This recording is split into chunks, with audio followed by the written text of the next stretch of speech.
John Locke, the philosopher of liberty. John Locke was born in 1632 and lived until about 1704.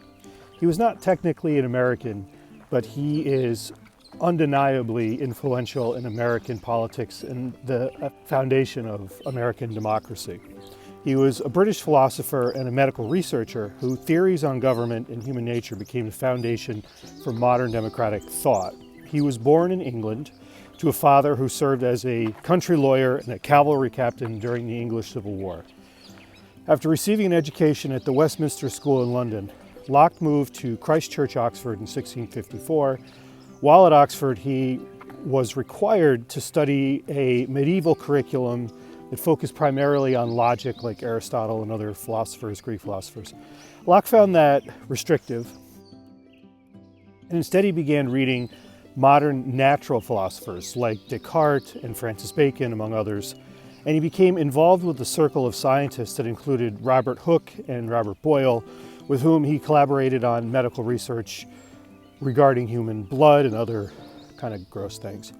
Although he remained at Oxford as a fellow, like kind of a professor, a big deal professor, for several years, medicine and the new science became his primary focus of his intellectual life.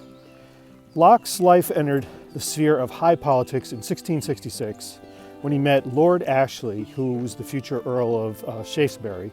He was a very wealthy, influential guy in England, and he moved to London to serve as Ashley's personal physician. In 1668, Locke coordinated a kind of a crazy sounding, dangerous operation to insert a silver tube into a tumor on Ashley's liver. The surgery successfully drained the tumor, saved Ashley's life, and it created this deep bond between the two guys forever, as you would kind of expect, I think.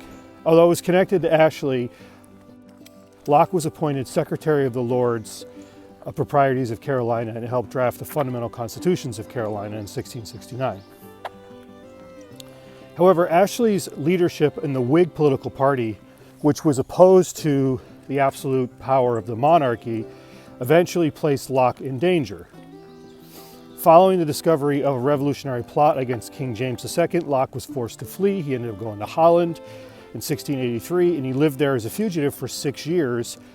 And this is where he comes into the American story. This is where he starts writing these super important philosophical writings that become the bedrock of American political thought.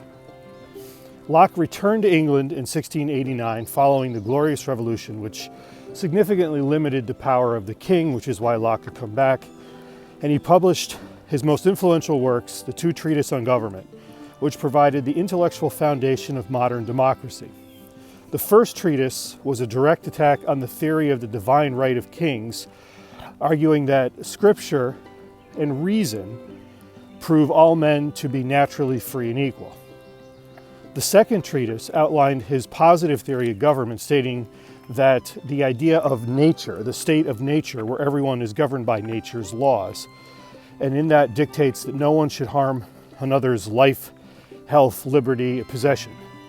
So this is where this idea of life, liberty, property comes in. He argued that individuals enter into a social contract to form a government whose only purpose is the preservation of property. And property is broadly defined by him as life, liberty, and like the land you own. If a government fails to protect these natural rights, then it acts without the consent of the governed. And he effectively says that the government would, in that case, enter into what's called a state of war with the people. And Locke insisted they have a legitimate right to rebel to establish a new government. So this is like majorly controversial at the time. What he's effectively saying is that the king doesn't have the power. Power comes from God, power comes from the people, and the king is just someone we consent to be governed by. And if the king isn't doing what we want him to do, then we can overthrow him, right? This is a big deal at the time, the 1680s. So despite the defense of liberty, despite his writings, his personal history had pretty significant contradictions. While he argued that all men were naturally free, He was a high-level administrator in the Royal Africa Company, which was completely and totally enmeshed in the African slave trade. He helped draft colonial laws that gave power to masters, absolute power and authority over enslaved masters, slave people. And furthermore, in his writings on religious tolerance, he argued that the state should not tolerate atheists or Catholics, believing their allegiances made them unreliable citizens. So this is not a perfect man by any stretch of the imaginations.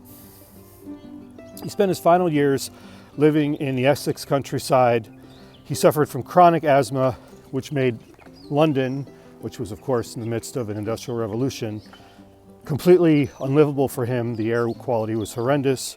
He dies in October of 1704 at the age of 72. And the reason he's included in a series about influential Americans is that his legacy is central to the founding of the United States. His concepts of natural rights, the social contract, life, liberty, property, all of the founding fathers have read them, they're familiar with his work, and famously, Jefferson literally copies and pastes these concepts, some would argue plagiarizes these concepts, directly into the Declaration of Independence. So Locke is not an American, but it would be hard to imagine a list of influential Americans without this man involved in some capacity.